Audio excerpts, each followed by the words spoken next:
우리는 예수를 나의 주인으로 삼고 사는 신앙인이 되었고, 그걸 하나님께서는 하나님의 자녀다라고 말씀하셨습니다. 그런데 우리는 예수를 믿는다, 하나님의 자녀다라고 하면서 이런 생각을 가끔 하게 됩니다. 나라는 존재가 하나님 나라에 무슨 유익이 있을까? 내가 예수를 정말 잘 믿는다 해서 하나님 나라에 내가 무슨 유익을 끼칠까? 또 이 나라에 내가 있어서 무슨 유익이 될까? 사람은 이렇게 자기의 편협된 생각을 가지고 한쪽으로만 생각하는 경향들이 있습니다. 나라는 존재가 미치는 영향력이 그리 없다 해서 우리는 스스로 자존감이 없는 미약한 존재라 생각을 합니다. 그런데 반대로 생각하면 나 같은 존재 한 사람이 모여서요, 이 지역 사회가 되고 나 같은 사람이 모여서 좀 넓게는 국가라는 개념이 생기게 되는 것입니다. 내가 없는데 우리 민족이라는 것이 있을 수도 없는 것이죠.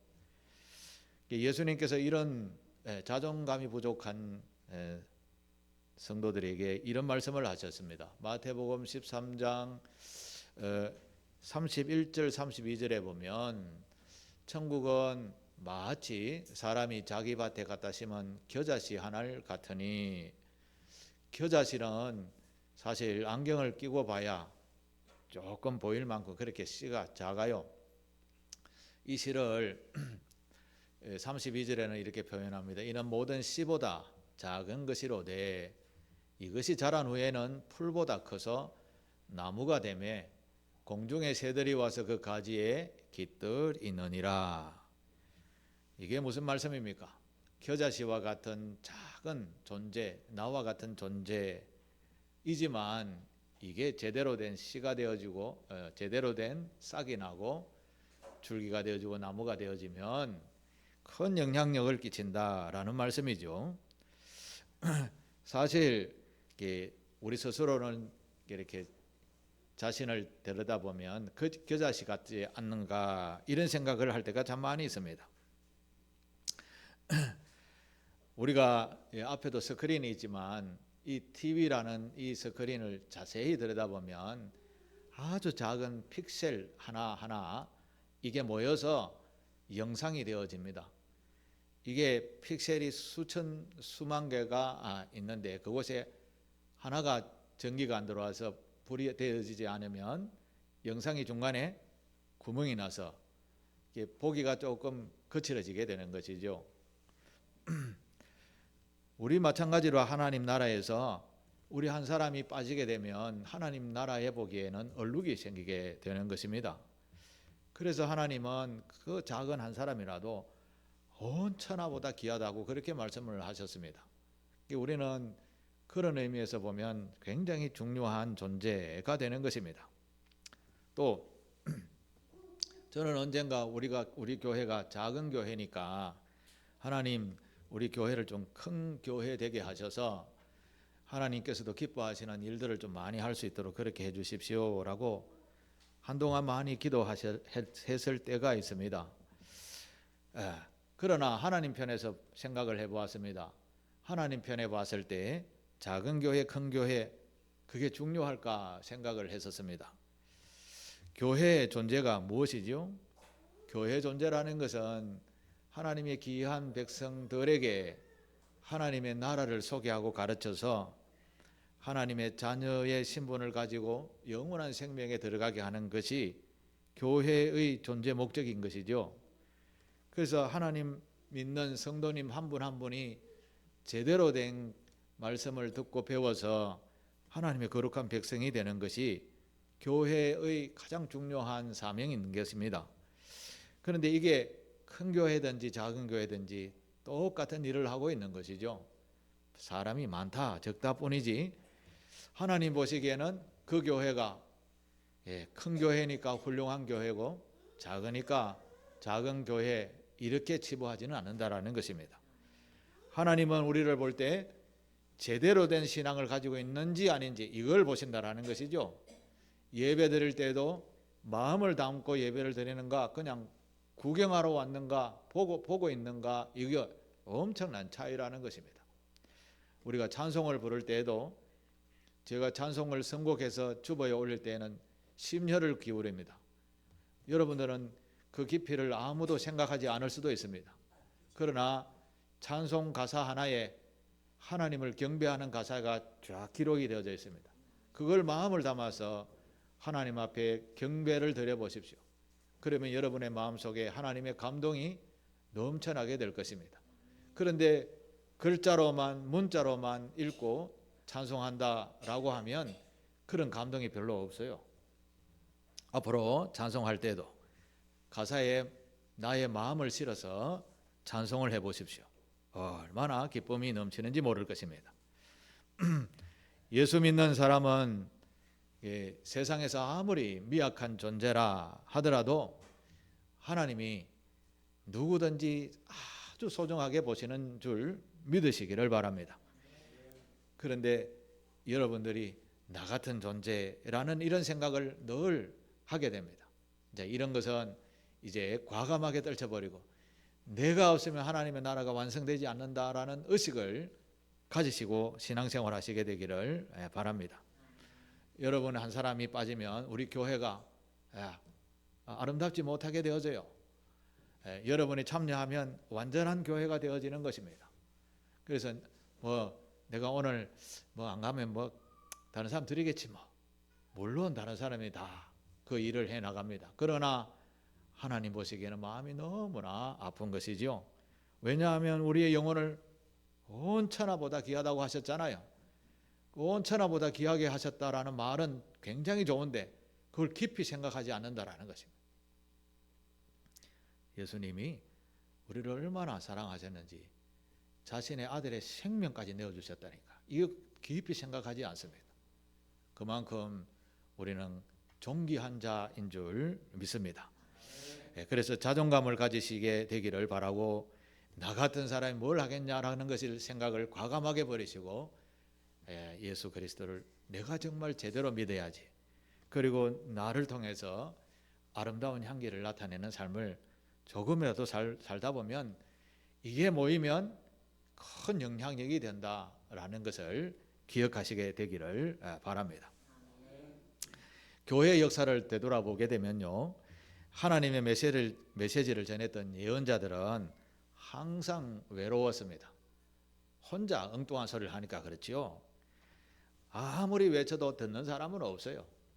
예를 들어보면 이스라엘 백성들이 멸망한다, 이렇게 기원전 587년 6년에 이렇게 멸망을 했는데 한 2, 3년 전에 예레미야라는 선지자가 이렇게 하지 말라고 정말 목에 피가 나도록 외쳤습니다.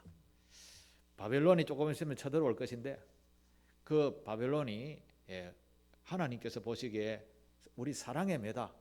그러니까 바벨론 앞에 가서 잘못했습니다 하고 절하고 하나님께 회개하면 너희 나라는 멸망치 않게 그냥 이어가게 해줄 것이다 라는 것이 예레미야의 예언이었습니다. 그런데 아무도 안 듣습니다.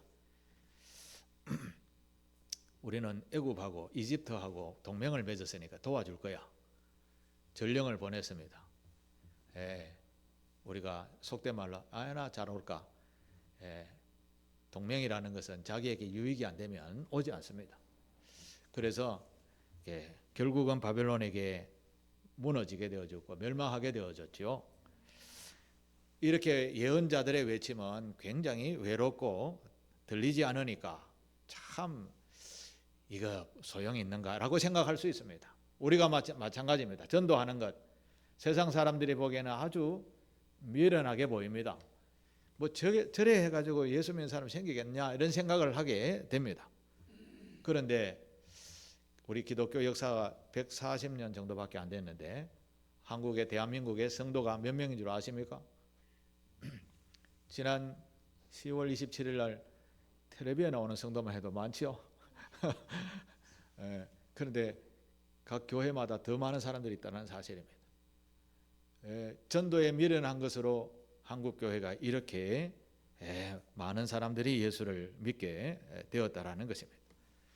우리가 외치는 전도의 외침은 정말 예레미야 선지자처럼 외로운 외침일 수도 있습니다. 이거 뭐 이렇게 한다고 해서 뭐 예수 믿는 사람 생기겠냐, 이렇게 하다가 지칠 수도 있습니다. 그런데 가장 낮은 데까지 내려갔다가 더 이상 내려갈 데가 없을 때에는 그 다음은 어떻게 될까요? 올라오는 것밖에 없는 겁니다.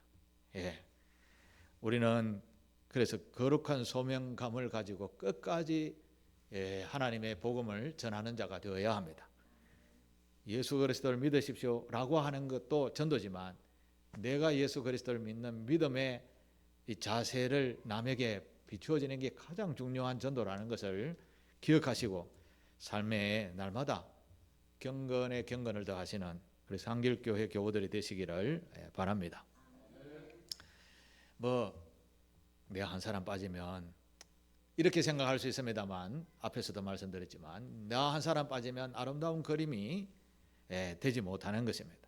우리 모두가 함께 세상의 빛으로 맛을 내는 소금으로 우리 나타내는 우리 상길교회가 되시기를 축복합니다. 우리 상길교회 교우들은 이제 다시 돌아서서 자존감이 낮은 상태에서 있지 말고 자존감이 높은 성도가 되셔야 합니다. 나는 하나님의 자녀입니다. 나는 하나님의 자녀입니다. 이거 늘 명심하시고 되뇌이시게 되기를 바랍니다. 하나님의 귀한 백성은요, 돈이 좀 없어도 괜찮아요. 명예와 권세가 별로 없어도 괜찮습니다. 순전한 하나님을 믿는 믿음이 있으면 하나님이 먹이시고 입히시고 이끌어 주십니다. 눈에 보이지 않지만 하나님이 우리를 얼마나 지도 인도하시는지 아십니까? 그걸 일일이 다 이야기를 할 수는 없습니다만은 우리가 지금 이 자리에 서 있는 것만 해도 얼마나 복된 자인지 모릅니다. 저하고 가장 친한 친구의 아내 사모님이 갑자기 암이 걸렸다 이러니까 우리에게도 굉장히 충격적입니다. 그래서 제가 어제 다니엘 기도회 때 전화해서 같이 우리 기도합시다 했는데 또 그게 채택이 되어져서 또 기도 제목이 턱 올라오니까 내가 더 놀랐습니다.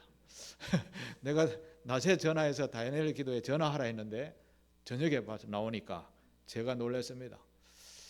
이 세상은 우리 일척, 그러니까 한 치 앞을 알 수 없는 것입니다. 그러니까 지금 최선을 다해서 사시게 되기를 바랍니다. 지금 최선을 다해서 가장 선한 일을 하시기를 바랍니다. 하나님을 기쁘시게 하면 하나님께서 자녀인데 몰라 하실까요? 우리 뒤에서 필요한 것을 다 공급해 주실 줄 믿습니다. 하나님께서 우리를 이토록 사랑하시는데 그 사랑을 우리는 별로 생각하지 않고 살아가다가 나중에 뒤돌아보면 내가 참 안 좋은 길만 많이 걸었네, 이게 남는 것이죠. 이게 남는 것인데 오늘 제목에 보면 흔적이라는 단어를 제가 인용했습니다. 여러분, 우리가 살아가다가 지금 이 자리에서 나의 인생을 뒤로 돌아보면 이 내 지나온 세월의 모든 것이 다 흔적으로 남는 겁니다. 누가 기억하는가? 자녀들이 기억할 수 있고요, 우리가 아는 친인척들, 이웃 사촌들이 다 알고 있는 겁니다. 그 사람, 그런 사람이어서 다 흔적이 남는 겁니다. 여러분은 지금 하나님 앞에 어떤 흔적을 남기며 살아가고 있는지 한번 생각해 보신 적 있으십니까? 한 세월을 금방 후딱 지나간다라고 생각을 요즘 자주 하게 됩니다. 저 뒤에 유리도 한 달 전인가 봤는데 훌쩍 큰 것 같아요. 오늘 첫 보니까 훌쩍 큰 것입니다. 세월은 훌쩍 가다가 훌쩍 늙어갑니다. 저도 모르게 주름살이 생기게 되고 피부에 검버섯도 생기고 이렇게 되어지는 겁니다.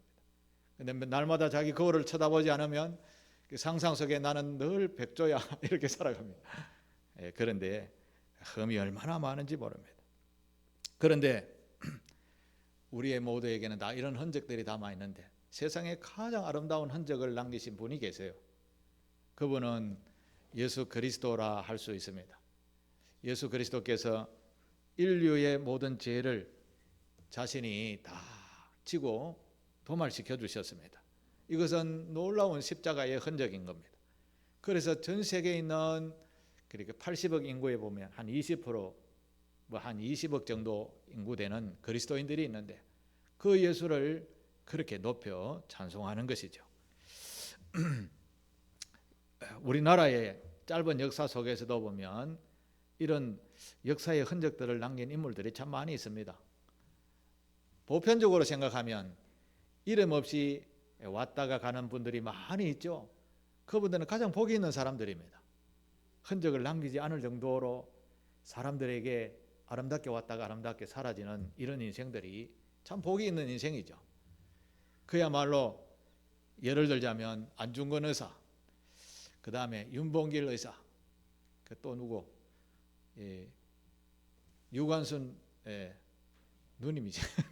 누님 해야 되나? 의사라 해야 되나? 이런 분들은 정말 열악한 나라의 환경에 태어나서 이 나라의 독립을 위해서 자신의 생명을 내어놓았습니다. 그의 인생의 흔적이 남아서 우리가 오늘 그분들의 이름을 부르는 것이죠. 여러분들 그러고 싶습니까? 그렇지 않고 이름 없이 왔다가 이름 없이 사라지는 게 가장 복이 있습니다. 그런 나라와 민족이 되도록 늘 기도하시게 되기를 바랍니다. 우리는 이런 세상의 역사도 보면서 흔적이 아름다운 분들도 있고 정말 생각하지 못할 이름도 부르지 못할 그런 흔적을 남긴 분들도 참 많이 있습니다. 정작 우리는 우리 자신의 뒤를 돌아보고 흔적이 어떤가라는 것을 남겨야 합니다. 예수 그리스도를 잘 믿었다라는 흔적이 남게 되기를 축복합니다. 여러분 이영표 축구 선수 혹시 아시죠? 월드컵 경기의 주역이었기도 하셨습니다. 저는 그분이 지금 뭘 하는지는 잘 모릅니다. 그러나 이영표 하면 생각나는 게 한 골 넣고 기도하는 게 생각나는 겁니다. 그래서 그분의 흔적은 아름다운 그런 흔적으로 내 기억에 남아 있는 겁니다. 여러분들은 세상 사람들에게 어떤 모습으로 기억이 남을까요? 세상 풍조에 이리 흐르고 저리 흘러야 되겠습니까? 세상 풍조가 바람을 불어와서 흔들어도 나는 오직 주만을 바라보는 자가 되어야지, 오직 상길교회 잘 출입하고 열심히 섬기고 봉사하고 나와 나의 가족들은 다 천국 가야지, 이런 흔들리지 않는 믿음이 있게 되기를 축복합니다. 오늘 우리가 읽었던 갈라디아서 6장을 읽었는데 2장에 보면 베드로가, 예수님의 수제자인 베드로가 안디옥이라는 이방 땅에 가서 이방 사람들하고 밥을 먹다가 정통 유대인들이 들어오는 것을 보고 괜히 이 유대인들이 이방인들과 밥도 먹지 말라고 율법에서 했는데 저들의 입에 오르내릴까 싶어서 베드로가 슬며시 자리를 일어나서 피해버렸습니다. 이걸 누가 봤냐? 바울이 봤습니다. 그래서 바울이 보고 예수 그리스도를 믿는 수제자인 베드로가 그 이방인들이 와서 저잘저잘 거리는 그 소리에 자리를 피했다. 이건 있을 수 없는 일입니다. 이제 바울이 무슨 이야기를 했는가 하면, 복음이라는 것은 예수 그리스도를 믿는 믿음으로 얻는 참으로 구원인데, 그 율법을 꼭 하나하나 다 따져 지켜야 그 구원을 얻는다 라는 그 이방인들의 소리에 마음이 녹아가지고 설 피했다. 이건 잘못입니다 라는 이야기를 바울이 강력하게 한 것이죠. 그 이야기는 나중에 하고, 중요한 것은 우리가 예수를 제대로 믿는 믿음의 흔적을 남겨야 되는데 조그마한 구설수 있다고 피하고 도망가고 하는 것은 옳지 않다라는 것입니다. 우리는 예수를 믿음으로 구원을 받는 겁니다. 무엇인가 율법으로 체계로 지켜서 구원을 받는 것이 아니고 우리는 믿음으로 구원을 받는다라는 것을 아시고, 믿음으로 구원을 받을 때 때로는 핍박이 올 수도 있습니다. 조롱과 그리고 고난이 다가올 수도 있습니다. 그렇지만 믿음으로 내가 주님만을 바라봐야지, 이렇게 믿음으로 굳건하게 서 나갈 때에 진정한 신앙이 되고 구원이 되고 아름다운 흔적이 남게 되는 법입니다. 뭐 조그만 일이 있다고 피하고 싫고 안 가고 이렇게 하면 이게 아름다운 신앙의 흔적이 남지 않는 법인 것입니다. 사도 바울은 오늘 본문 14절에 이런 이야기를 합니다. 우리 같이 한번 읽어볼까요? 시작. 그러나 내게는 우리 주 예수 그리스도의 십자가 외에 결코 자랑할 것이 없으니, 여기에 대해서 아멘 하고 스스로 속으로 나도 그렇습니다라고 하는 분은 정말 신앙생활을 제대로 하고 있는 것입니다. 그러나 내게는 예수 그리스도 십자가 외에 결코 자랑할 것이 없다. 이거 알고 내가 가진 것이 얼마나 많은데, 내가 그동안 배워온 학벌이 얼마나 많은데, 이렇게 생각하면 십자가가 나의 흔적 속에서 희미해지게 되고 내 자신만이 드러나게 되는 겁니다. 그러면 하나님이 보시기에 아름답지 못한 신앙인이 되는 겁니다. 반대로 우리는 십자가만 생각하고 십자가만 자랑할 때에 내 자신이 희미해지고 내 안에 십자가의 그리스도의 사랑만이 넘치게 되어질 때, 이게 이제 우리의 신앙생활에 다른 사람들이 볼 때에는 아름다운 흔적이 남게 되는 것입니다. 십자가만 사랑하며 살아야 할 이유를 사도 바울은 로마서에 이렇게 이야기를 합니다. 로마서 8장 32절의 말씀인데요. 로마서 8장 32절의 말씀. 자기 아들을 아끼지 아니하시고 우리 모든 사람을 위하여 내어주신 이가 어찌 그 아들과 함께 모든 것을 우리에게 주시지 아니하겠느냐, 이런 이야기를 하십니다. 이것은 너무너무나 우리에게 큰 위로를 주시는 말씀이죠. 우리 모든 사람을 위하여 자신의 아들을 주신 이가 아들과 함께 우리 모든 것을 우리에게 주신다라는 것이죠. 그래서 우리는 그 십자가를 붙들고 나아가게 될 때, 지금 눈앞에는 미약하게 보이고 미련하게 보일지 모르지만 그런 믿음의 길을 걸으면 후에 정말 아름다운 흔적이 남는다라는 말씀입니다. 사실 그 예수를 전하다가 그 힘들고 어려운 일들을 당해본 사람 중에 가장 힘들고 어려운 일을 당해본 분은 예수님 외에 다른 분을 꼽으라 하면 사도 바울을 꼽을 수가 있습니다. 사도 바울은 한번 생각해 보십시오. 사도 바울은 그 1차 선교 여행을 갔다가 지금의 튀르키아 중앙에 좀 있는 루스드라라는 도시에 가서 예수를 믿으라고 전했습니다.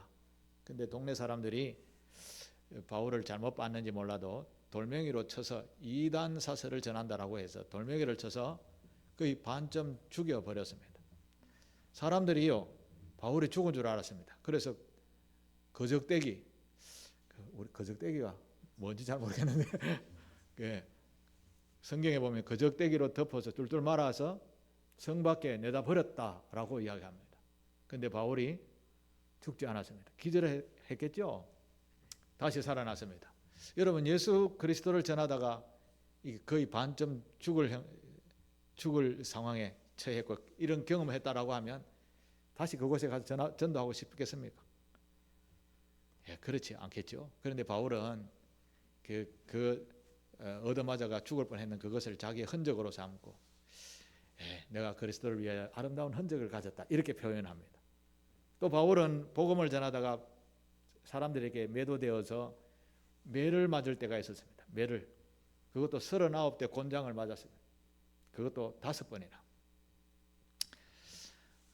여러분 학교 다닐 때 매 맞아보셨어요? 저는 고등학교 때 엉덩이 친구들하고 빡 맞아봤습니다. 얼마나 아픈지 모릅니다. 그때는 아무 정신이 하나도 없죠. 웃는 사람은 경험 있는 거. 바울이 39대, 그 40대 때리면 사람이 죽는다 해서 39대만 법으로 정해놓은 게 있어요. 그래서 39대씩 5번이나 이런 것도 경험했다고 합니다. 예수 전하다가. 여러분 그런 흔적이 있는지 모르겠습니다만은 우리 그런 흔적은 아무도 없겠죠. 그런데 요즘 보면 아파트 같은 데 전도하다가 어떤 사람이 전도하는데 우리 예수 안 믿어요. 문 쾅 닫는데 손이 콱 찢겼어요. 그럼 이걸 뭐라고 합니까? 흔적이라고. 예수 전하다가 맞은 흔적이라고 이야기합니다.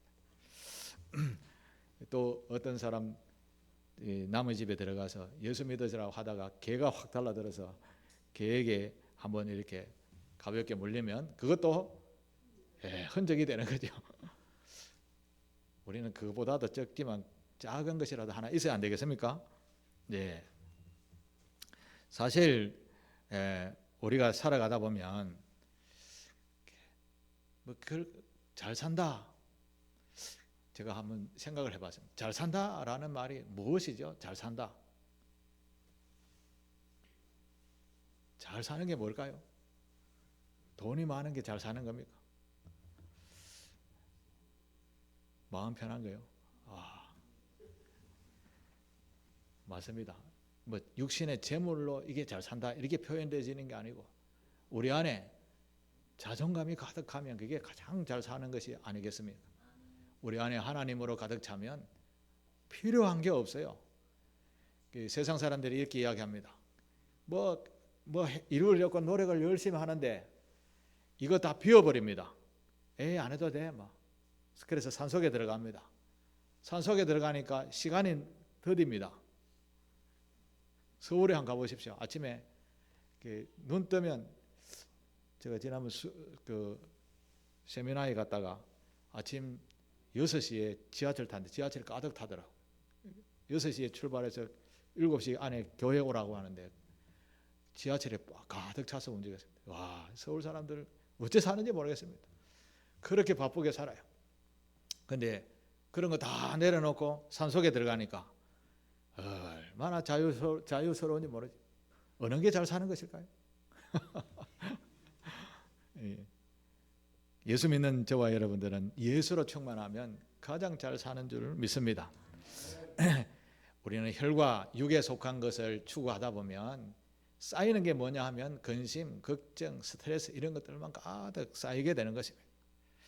그러나 이걸 육신의 소욕에 내려놓기 시작하면 쌓이는 것은 은혜와 사랑과 기쁨이 넘치게 되는 겁니다. 너무 세상 것에 따라가지 마시고 나는 하나님의 자녀지 일용할 양식만 구하시고 주님이 가르치신 대로 필요한 것만 구하면서 주님이 가르치신 귀한 선행의 길을 걸으면 이게 우리의 아름다운 흔적이 될 줄로 믿습니다. 제가 얼마 전에 설교하다가 종을 쳤던 이야기를 한 적이 있죠. 영국의 어떤 집사님이 종을 치다가 일평생 종 치다가 끝에 돌아가셨다라고 했는데 종 치는 것은 우리에게 그렇게 중요한 건 아닙니다. 시간 맞춰서 치면 돼요. 이제 게으름에 그걸 알람으로 맞춰서 치라 하면 됩니다. 그런데 그걸 지키는 게 중요한 것이죠. 우리가 일상생활에 예배 드리러 주일마다 나와서 예배를 드립니다. 예배 한 주 안 드려도 세상이 무너지지는 않습니다. 그렇지만 하나님 보시기에는 한 번도 안 빠지고 지키는 것을 더 소중하게 여기는 겁니다. 마음의 자세를 보는 것이죠. 이런 것이 쌓여서 나중에 주님 앞에 섰을 때 그래 너 참 충성된 자구나 이렇게 칭찬을 안 받겠습니까? 우리는 그런 흔적을 남겨야 합니다. 회사에 다니면서도 출근했다가 기분 나쁘면 안 왔다가 또 일하다가 기분 나쁘면 때려치고 갚으려고 이러면 회사 사장님이 그 다음 집에 가서 발 닦고 주무시죠. 이렇게 하지 않겠습니까? 신뢰감을 주셔야 되는 겁니다. 우리 하나님께서도 이런 신뢰감을 작지만 드릴 때 우리의 인생에는 그게 아름다운 흔적으로 남는 겁니다. 우리 후손들이 아버지 우리 어머니를 볼 때 우리 아버지 어머니 참 존경할 만한 분이다. 뚜렷한 큰 벼슬을 하지 않았지만 참으로 열심히 사셨던 분이시지. 나도 그렇게 살아야지. 이게 아름다운 흔적이 아닐까요? 이게 아름다운 유산이 아닐까요? 여기에다가 예수 그리스도를 제대로 믿어서 그리스도 예수로 말미암아 얻은 귀한 복들을 자녀들에게 가르치고 너희들도 이렇게 살아야 된다라는 믿음의 유산을 남기는 것이 우리의 인생에서 가장 아름다운 흔적이 될 줄로 믿습니다. 이런 흔적을 우리 깊이 생각하면서 우리 모두 자리에서 아름다운 흔적을 남겨가는 상길교회 교우들 다 되시기를 주님의 이름으로 축복합니다. 기도하겠습니다. 아버지 하나님, 부족한 저희들 이 세상에 살면서 어디에다 마음을 둘지 모르고 살아갈 때가 참 많이 있습니다. 정말 낮은 자존감을 가지고 이 세상에서 참으로 미약하다 하며 심지어 질병까지 얻어 우울증이라는 것, 공황장애라는 것, 이런 것들에 시달려서 참 고통당하는 성도들도 많이 있습니다. 아버지 하나님, 부족하고 연약한 저희들이지만 주 예수 그리스도를 믿음으로 이런 모든 것에서 해방이 되게 하시고 자유함을 얻게 하시고 그리스도 예수를 믿음의 굳건한 자리를 지켜나가면서 아버지 하나님으로부터 인정받을 만한 신실하고 진실한 신앙인으로 날마다 그 자리를, 그 충성된 자리를 이어가는 아름다운 성도들 되도록 인도하여 주옵소서. 아름다운 흔적을 남기는 성도가 되기를 소망하오며 예수님의 이름으로 기도하옵나이다. 아멘. 말씀을 생각하면서 우리 찬송가 280